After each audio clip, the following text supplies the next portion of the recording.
तत्त्वं संवदत्वं शम्भो मनांसि जानताम् देवा भागमुपधारे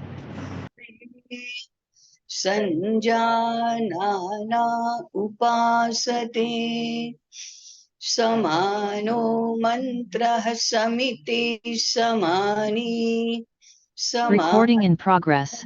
सहचित्तमेषाम् समानं मन्त्रमभिमन्त्रयेवः समानेन वो हविषा जुहोमि समानीव आपूतिः समाना हृदयानि वः समानमस्तु वो मनो यथा वः सुसहासति ओम शांति शांति शांति। कल का जो विषय रहा उसके बाद कुछ अभिप्राय देखने को मिले थी और इससे ध्यान में आया कि ये विषय काफी गंभीर है और या तो हम उसका आभा का इतना बड़ा है तो इसको पार नहीं कर पाएंगे ऐसा लगता है, अथवा तो इसमें उलझ ही जाएंगे, यही एकमात्र हमारी गति है ऐसा हमको लगता है। और या तो फिर इसका उपाय करना इतना कठिन है ऐसा हमको लगता है। बात तो ठीक है, एकदम कठिन है, सरल तो नहीं है। कल तो हमने केवल अर्थ क्षेत्र की और समाज क्षेत्र की बात की थी, परंतु यदि हम कुटुंब क्षेत्र में देखें तो वैसे ही संकट हैं, और अपने व्यक्तिगत विकास की बात करें तो उसमें भी वैसे ही संकट हैं। इन सारी बातों का माने इतने विविध प्रकार के विविध आयामों के जो संकट हैं उनका मूल एकमात्र है हमारी जीवन दृष्टि नहीं होना। हमारी विचारधारा के अनुसार न तो विकास की स्थिति है, न हमारी व्यवस्थिति है, न आचार है, न विचार है। तो दृष्टि बदल गई इसलिए विचार बदल गया, दृष्टि बदल गई इसलिए आचार बदल गया, आचार बदल गया इसलिए हमारी प्राथमिकताएं बदल गई, प्राथमिकताएं बदल गई तो हमारे सारे संकट बढ़ने ही लगे। इसलिए मूल में जाकर विचार करो। जब सब लोग कहते हैं कि when there is a chaos, चारों ओर सब अराजक हो गया है, तो मूल में जाओ। हमारी मूल में जाने की अभी स्थिति नहीं है, ये बहुत बड़ा संकट है। हम संकटों पे ही तो बात कर रहे हैं ना। तो मूल में नहीं जाना, आधे तक जाना और फिर उसको छोड़ देना, आधे से ही शुरू कर देना। अब मूल में जाना क्या होता है? मूल में जाने से समग्रता में देखने की भी दृष्टि प्राप्त होती है, उसका हल निकलना शुरू हो जाता है। एक दो उदाहरण मैं दूंगी कि हम कैसे कैसे सोचने लगते हैं और कैसे कैसे हमारी प्राथमिकताएं बदलने लगती हैं। आचार्य काका कालेलकर की शिक्षा नामक एक पुस्तक है, उसमें उन्होंने उदाहरण दिया है कि मैं हिमालय में ऋषिकेश से भी ऊपर जाओ तो फिर हिमालय की पहाड़ियां शुरू हो जाती है, पर्वतमालाएं शुरू हो जाती है। वहां अनेक सन्यासी लोग, चारों ओर छोटे छोटे शिखर और बीच में एक मैदान जैसा है, तो बहुत सारे सन्यासी लोग अपनी अपनी पर्णकुटी वहां बनाकर साधना करते हैं।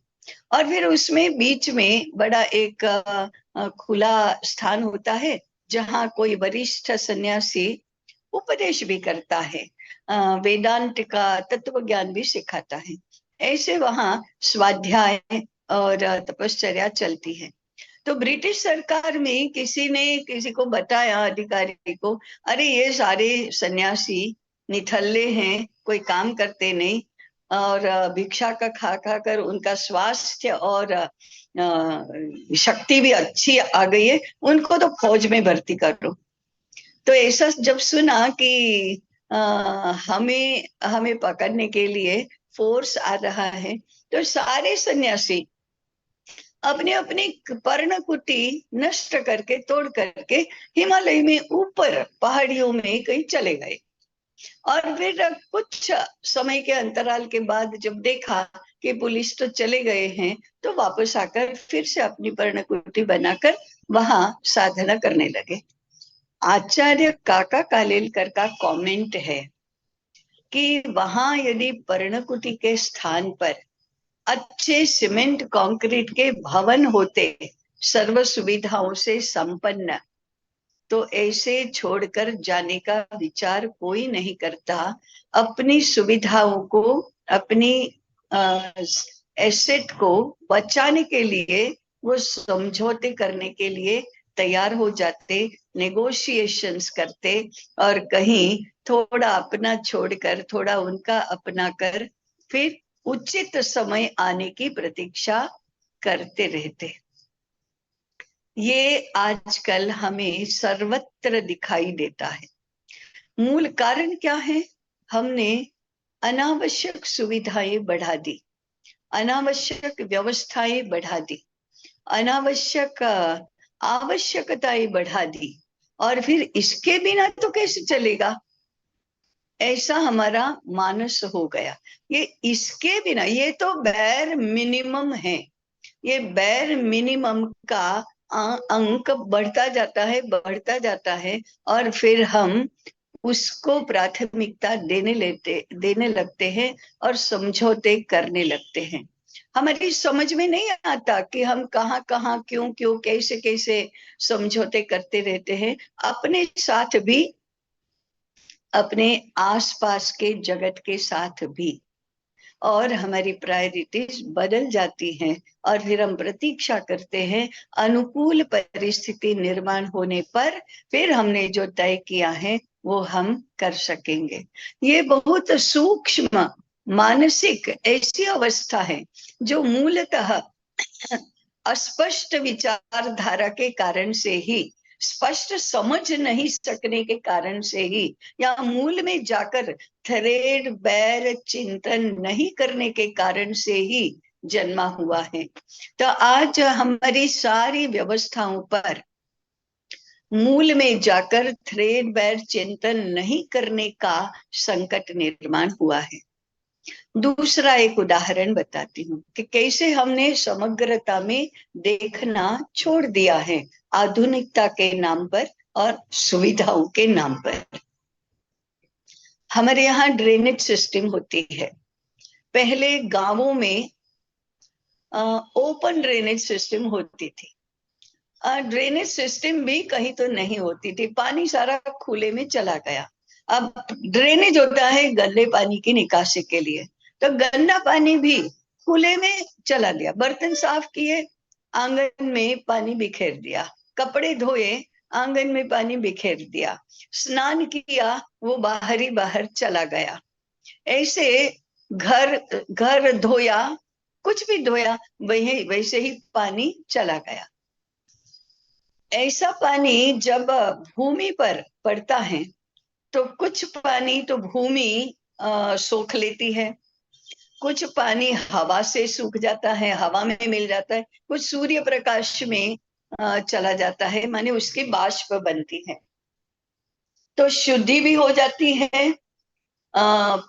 जमीन की नमी बनी रहती है, हवा में भी आर्द्रता बनी रहती है, तापमान नियंत्रण में आता है, सुविधाओं का खर्चा नहीं होता, सुविधाओं के कॉम्प्लिकेशंस नहीं होते, और कितना संभालो ऐसी सारी झंझटें नहीं होती। अधिक उपयोगी काम करने के लिए हमारा मन, बुद्धि, हमारी सुविधाएं, संसाधन सब बचे रहते हैं। परंतु हमारी दृष्टि बदल गई। ओपन ड्रेनेज सिस्टम असभ्यता, ये असभ्यता का लेबल लग गया और असुविधा का लेबल, गंदगी का लेबल लग गया और इसके कारण से अंडरग्राउंड ड्रेनेज हुआ। जमीन पर अगर अपार्टमेंट्स हैं ऐसे, तो उसमें पेवमेंट इतना अधिक बढ़ गया कि खुली जमीन तो कहीं है ही नहीं। पेवमेंट पूरा हो गया तो सड़क शुरू हो गई, तो मिट्टी तो कहीं है नहीं, पानी गिराने के लिए कोई स्थान नहीं है। और हमारे घरों में अंडरग्राउंड ड्रेनेज, सिंक है और बाथरूम का पानी, सारा उपयोग किया हुआ पानी गटरों में बहता है और कहीं दूर जलाशय में जाता है, वहां सुएज इकट्ठा होता है। उसके शुद्धिकरण के बड़े बड़े प्लांट लगाने पड़ते हैं और केमिकल्स का उपयोग करना पड़ता है। रिसाइकलिंग करके शुद्ध किया हुआ पानी हमको फिर से पीना पड़ता है।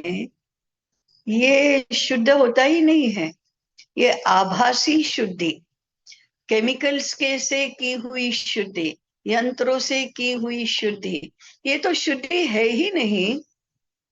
ऐसा अब हमारी बुद्धि में उतरता नहीं है, बुद्धि उल्टी चलने लगी और आभासी शुद्धि को शुद्धि कहने लगी। आभासी माने वास्तविक रूप में असुविधाओं को सुविधा कहने लगी और अनावश्यक रूप से ऐसे ऐसे सारी व्यवस्थाएं कर दी कि तापमान बढ़ने लगा, जमीन में पानी बहुत नीचे जाने लगा। कितना कितना करके फिर पानी मिलता है जमीन से, तो आर्द्रता जमीन की भी कमी हुई, वातावरण की भी कम हुई, पैसा बहुत ज्यादा खर्च होने लगा और अशुद्धि तो बढ़ती ही रही, पर्यावरण भी अशुद्ध होने लगा। ये क्या है? ये तो विपरीत दृष्टि है। परंतु हम आज क्या कहते हैं? नहीं, सुविधा है, आधुनिकता है। और कुछ लोग तो यहाँ तक जाते, अरे ऐसा ऐसा करने में कितने लोगों को रोजगार मिलता है, ये तो हद हो गई।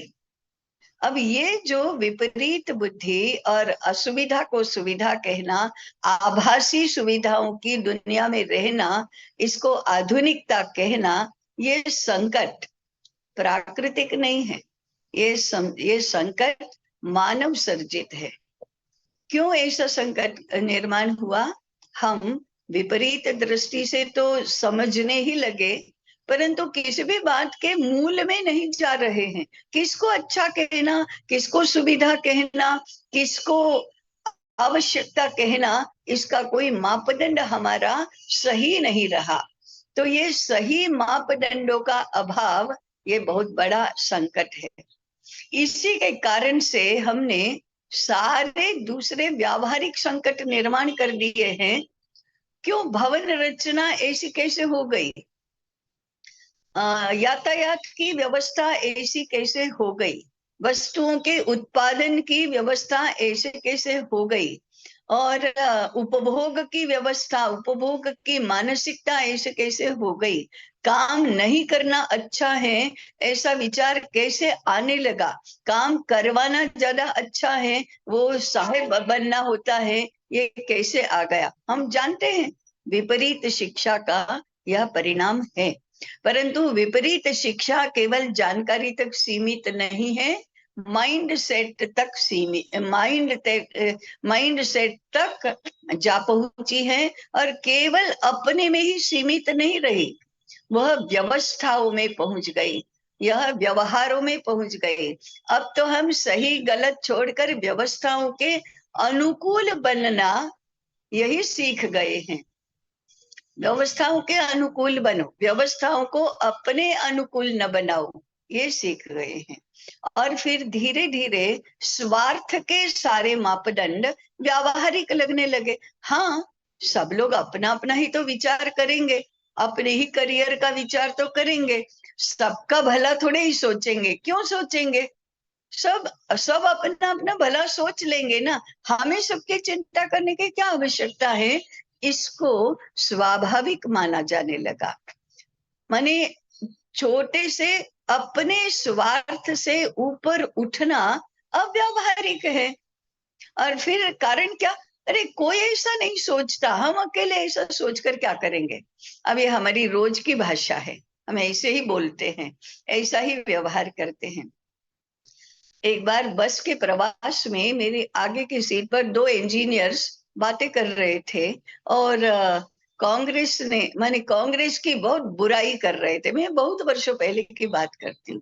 कांग्रेस की बहुत बुराई कर रहे थे, लेकिन फिर बात के अंत में उनका ये कमेंट आया, हाँ लेकिन इंजीनियरों के लिए तो कांग्रेस ने कुछ अच्छा किया है, हमारे लाभ का किया है, इसलिए हमको वोट तो कांग्रेस को ही देना चाहिए ना। मैंने मेरा सही हुआ इसलिए मैं कांग्रेस को वोट दूंगा, परंतु पूरे समाज का और अर्थव्यवस्था का तो कितना नुकसान किया ये बुद्धि से समझते हैं, चर्चा करते हैं, परंतु मेरा सही किया, मुझे कुछ लाभ हुआ, इसलिए मत तो कांग्रेस को देना चाहिए। ये सब जगह ऐसा होता है। पिता यदि न्यायालय में जज हैं तो उसके पुत्र वकील बनेंगे। अंडरलाइंग विचार क्या है? अंडरलाइंग विचार यही है कि it will facilitate the business, काम में सुविधा होगी। पिता जज हैं तो अनुकूल निर्णय होंगे। पिता यदि मंत्री है सरकार में तो बेटे को कॉन्ट्रैक्टर होना, ठेकेदार होना कितनी सुविधा है, ये गिवन है। मैंने सब स्वाभाविक समझते हैं। क्या स्वाभाविक समझते हैं? कि इससे लाभ होगा। ये भी समझते हैं कि इससे होने वाला लाभ भ्रष्टाचार का ही अंश होगा। ये सब समझते हैं, अनपढ़ भी समझता है। और ऐसा लाभ लेना, इसी में कोई गलत नहीं है, ये भी समझते हैं, ये भी मानते हैं। और ऐसा व्यवहार करने वाले की कोई आलोचना ही नहीं करता। हाँ सही है ना, ऐसा ही तो करते हैं। ये उल्टा हो गया, अब ये बहुत सार्वत्रिक हो गया। इसलिए राज्य व्यवस्था, अर्थव्यवस्था, समाज व्यवस्था, ये तो बड़े बड़े शास्त्र हुए। मानस शास्त्र, मनोविज्ञान, ये बहुत बड़ा संकट बन गया। फिर बुद्धि के क्षेत्र में, शिक्षा के क्षेत्र में हमारे विद्वान कहते हैं भारत में तो मनोविज्ञान जैसा कुछ है ही नहीं, इसलिए मनोविज्ञान की आवश्यकता बहुत है। तो पश्चिम का मनोविज्ञान पढ़े हुए मनोचिकित्सक और मानसोपचार तज्ञ काउंसलर्स के नाते विद्यालयों में होते हैं, कारखानों में होते हैं, छोटे बड़े आस्थापनों में होते हैं। वे कहाँ ले जाएंगे? कुटुंब के क्षेत्र में होते हैं, ये कहाँ ले जाएंगे? कैसे हल देंगे समस्याओं के? ये तो उल्टा ही होगा। तो मानस शास्त्र भी बहुत विपरीत हो गया और हम इसको फैसिलिटेटर कहते हैं कि ये तो हमारी सुविधा बढ़ाएंगे कि हाँ बच्चों के इतने सारे प्रश्न हैं, वर्कर्स के इतने सारे प्रश्न हैं, तो काउंसलर्स रखो। और ये काउंसलर्स ठीक उल्टी दिशा में ले जाने वाले हैं, लेकिन हमको पता ही नहीं है, हम तो ऐसा ही करते हैं। तो ये जो सारी बातें हैं कि मनोविज्ञान के क्षेत्र में और बाकी सारे व्यवहार के क्षेत्र में, उपभोग के क्षेत्र में, ये जो सारी दुविधाएं निर्माण हो गई हैं, ये संकट का जाल इतना बड़ा है कि हम उसमें एक नहीं तो दूसरी जगह पर फंसे ही है। इस जाल को पहले से डिनाय करना, इस जाल को पूरा का पूरा उखाड़ कर फेंक देना, ये हमारी बुद्धि में नहीं उतरता है। और हम निष्कर्ष पर पहुंचते हैं, ये कैसे संभव है? आज के जमाने में ये कैसे संभव है? इतनी सारी व्यवस्थाएं विपरीत हो गई हैं इसमें कैसे संभव है ऐसा वी गिव अप, ये असंभव है, इस निश्चय पर आ जाते हैं। तो बात तो ठीक है, अभी हमारी व्यवस्थाओं ने, हमारे सत्ता ने, हमारा देश जिनसे चलता है, उन्होंने पैदा किया हुआ ये संकट है, हम इसको छोड़ते नहीं। कैसे?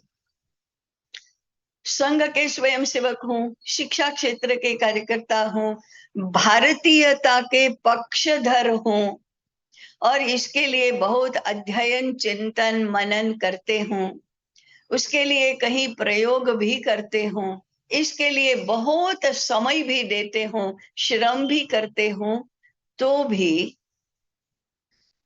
उनका अर्थार्जन का क्षेत्र इन्हीं व्यवस्थाओं का एक अंश है। तो योगक्षेम कैसे चलता है? इन्हीं व्यवस्थाओं से ही चलता है। जिन व्यवस्थाओं को नष्ट करने का हम विचार करते हैं या आकांक्षा रखते हैं कि ये व्यवस्थाएं तो बदलनी ही चाहिए, उन व्यवस्थाओं पर हमारा योगक्षेम निर्भर है। अब क्या करेंगे? फंस गए, क्या करेंगे? इससे बाहर निकलने का रास्ता नहीं है ऐसा हम मानते हैं। रास्ता नहीं है कि या हमने तय किया है कि रास्ता नहीं है? It's a question to everybody. मैं ये उदाहरण शायद मैंने पहले इस ग्रुप में दिया कि नहीं, या जिस ग्रुप में दिया उसमें आप होंगे कि नहीं, इसका मुझे स्मरण नहीं है।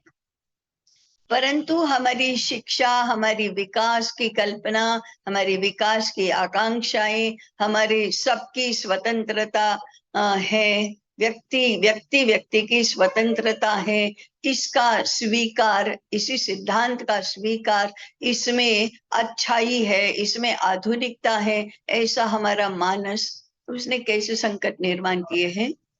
हमारी महिला समन्वय की अखिल भारतीय बैठक होती है, एक बार ऐसी बैठक थी, विश्व हिंदू परिषद की एक अखिल भारतीय अधिकारी, लगभग वृद्ध, मैंने पूरा जीवन उसने विश्व हिंदू परिषद के काम में दिया, उनके श्रीमान जी संघ में पूरा जीवन दिया, ऐसे निष्ठावान कार्यकर्ता, उस बहन ने अपना किस्सा सुनाया। मेरा बेटा युवा है, आईटी क्षेत्र में बड़ी पोस्ट पर है, अच्छा कमाता है, बेंगलोर में रहता है, अथवा कहीं और ऐसे ही आईटी के लिए अनुकूल ऐसे क्षेत्र में रहता है। वो एक दिन मुझे कहता है, क्या मामा आप लोग ये सीएए को लेकर क्या कर रहे हैं? इस देश में मुसलमान नहीं रहेंगे तो कहाँ जाएंगे? अब ये कथन देखो, इस कथन में कोई भी सही अर्थ नहीं है। एक तो यह है कि वो जो युवा है वो सीएए के बारे में कुछ नहीं जानता है, इतना माने वो बुद्धिजीवियों के क्षेत्र में है, पढ़ा लिखा है, अच्छा कमाता है, इसलिए वो तो आदर के पात्र है सबके, सब ऐसे आंखें ऊंची करके उसकी ओर देखते हैं। उसको सीएए का पता भी नहीं है और पढ़ी भी नहीं है। और मुसलमान कहाँ जाएंगे? वो किसी भी राष्ट्रीय प्रश्न को, सांस्कृतिक प्रश्न को न तो समझता है, न उसको इसके लिए कोई कंसर्न है। ऐसे पढ़े लिखों की संख्या इस देश में कितनी है? अभी हम जो चर्चा कर रहे हैं उतने लोगों को छोड़कर अधिकांश जनता ऐसे ही विचार करती है, तो उनका मानस भी ऐसा बनने लगा है। ये किया किसने? ये किया माता पिता ने। बेटे का विकास करना है, उसको एक्सेल करना है, उसको बहुत कमाना है, उसको आज का जो प्रॉमिसिंग क्षेत्र कौन सा है, आईटी सेक्टर, तो उसको इसमें ही जाना है। और फिर बेटा पढ़ रहा है, उसको घर में कोई काम मत बताओ। बेटा पढ़ रहा है, उसको बाकी सारी जिम्मेदारियां मत दो, उसका एक्सपोजर दुनिया के प्रति ना होने दो। इसको समाज को, राष्ट्र को भी हमारी जरूरत है, उसका विचार करना है, ऐसा कोई अवसर ही न दो। उसका कोचिंग और उसकी शिक्षा और उसका करियर और उसकी आकांक्षाएं, ऐसे माता पिता को भी प्राथमिकता का विषय लगता है। यही दुविधा है, यही दुस्थिति है। तो चारों ओर के जो संकट हैं, इनमें ये एक संकट तो और बड़ा है जो हम स्वयं निर्माण करते हैं। अब इसकी देश में इतनी बहुतायत है, ये लगभग सार्वत्रिक है। इसलिए तो गुरुकुल में कोई आते नहीं है, इसलिए तो गुरुकुल में कोई भेजते नहीं है, इसलिए तो गुरुकुल चलाते नहीं है, इसलिए तो शिक्षा में परिवर्तन होता नहीं है। और फिर सरकार सब कुछ अपने हाथ में ही ले लेती है, उसको अच्छी व्यवस्था कहा जाता है। शिक्षक भी मानते नहीं है कि शिक्षा की जिम्मेदारी, शिक्षा का अधिकार हमारा है। शासन कौन होता है? शिक्षक नहीं कहते, लोग नहीं कहते कि हमें स्वामित्व चाहिए अपने काम का, नौकरी करने के लिए तैयार हैं। बड़े से बड़े लोग, उच्च विद्या विभूषित लोग नौकरी करने के लिए तत्पर हैं और अनावश्यक माने नुकसान करने वाली व्यवस्थाएं निर्माण करके हमने रोजगार निर्माण किए, ऐसा भी बोलते हैं।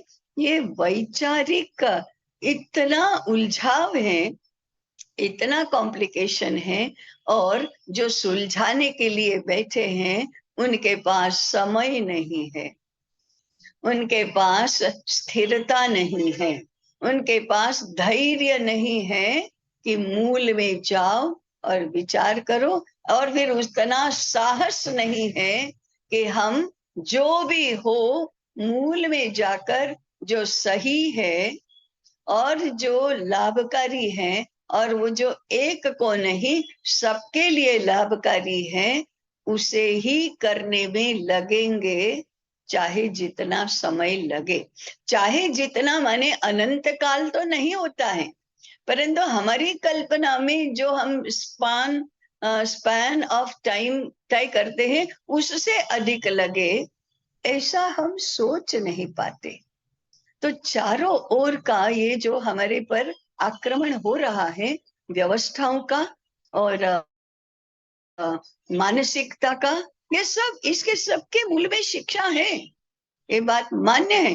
परंतु शिक्षा कक्षा कक्ष में सीमित नहीं है, विद्यालय में सीमित नहीं है, इसके परिणाम तो समाज क्षेत्र में दिखाई देते हैं और वे फिर कुप्रभाव निर्माण करते हैं और हमारे ऊपर सींखचे और ज्यादा कड़क होते जाते हैं। ऐसा सारा कॉम्प्लिकेटेड और कॉम्प्लेक्स विश्व हमारे लिए हो गया है।